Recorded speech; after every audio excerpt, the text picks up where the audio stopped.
that I wanted to ask you about. I think I found a little piece of it, and it is something that is really it's hitting the news right now, which is a shocker because whenever Pope Francis does something that is very, very clearly in line with church teaching, it doesn't really get headlines. And whenever the media wants to twist things out of context, it will hit every front page of every media outlet.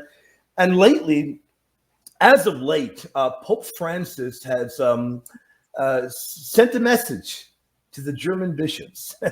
And that message, in my opinion, is one that is a powerful one. And before I ask you for your thoughts, I would like to confirm to the audience, to let the audience know that before COVID hit, my family are from Germany. I would go to Germany every year, visit every year.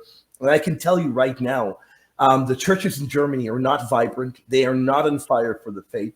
A lot of times I would attend Mass and the church would be virtually empty with only a few people there. So if people think that what the German bishops want to do is packing those churches, it is not.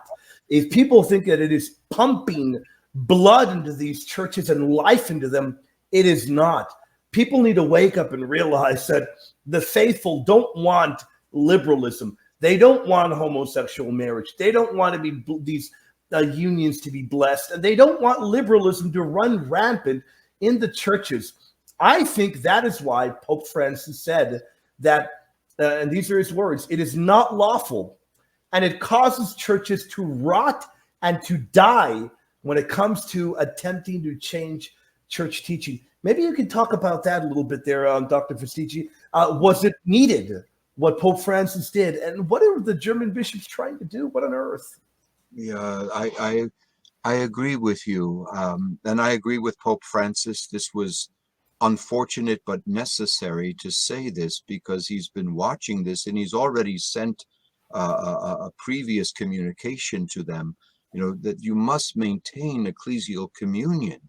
The bishops do their work cum petro et sub petro in Latin, with Peter, but also under Peter. And so being Peter, the successor of Peter, he has to confirm his brethren in the faith.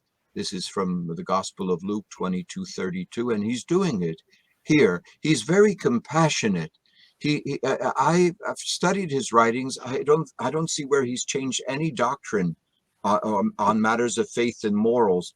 He's encouraged pastors to use discernment and judge whether or not some people are fully culpable.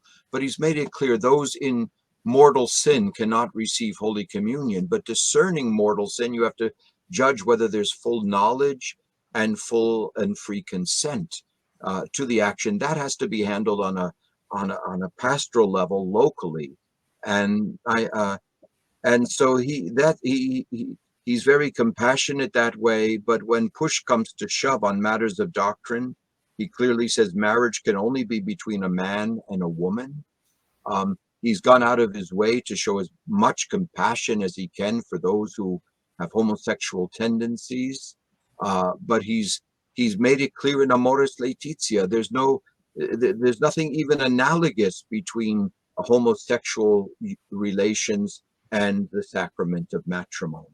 So I think it's just some people, they don't like Pope Francis and they have access to certain media. So when something comes out, they're always looking for something to criticize.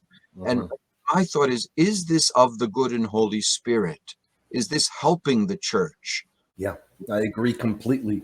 And you've very, very incredibly proven that. You've done a fantastic job showing how these contested teachings of Vatican II really clearly are in line with the teaching of the church, with the ancient teaching of the church, the ancient teaching of the great saints and popes of the church as well.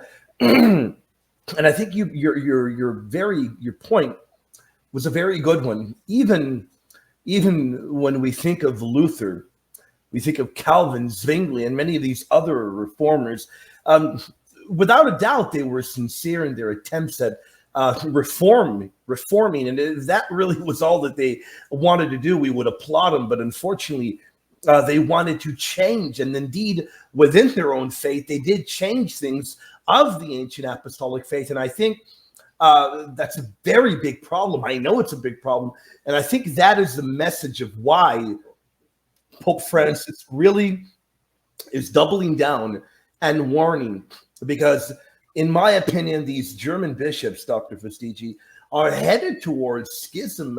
They're right going towards her. And he tells them, he says, the universal church lives in and of the particular churches, just as the particular churches live and flourish in and from the universal church.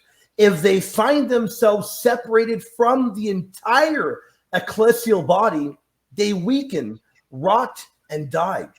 Hence the need always to ensure that communion with the whole body of the church is alive and effective. That to me is a wonderful message, isn't it, Dr. Fastiggi? Yes, this is solid Catholic ecclesiology.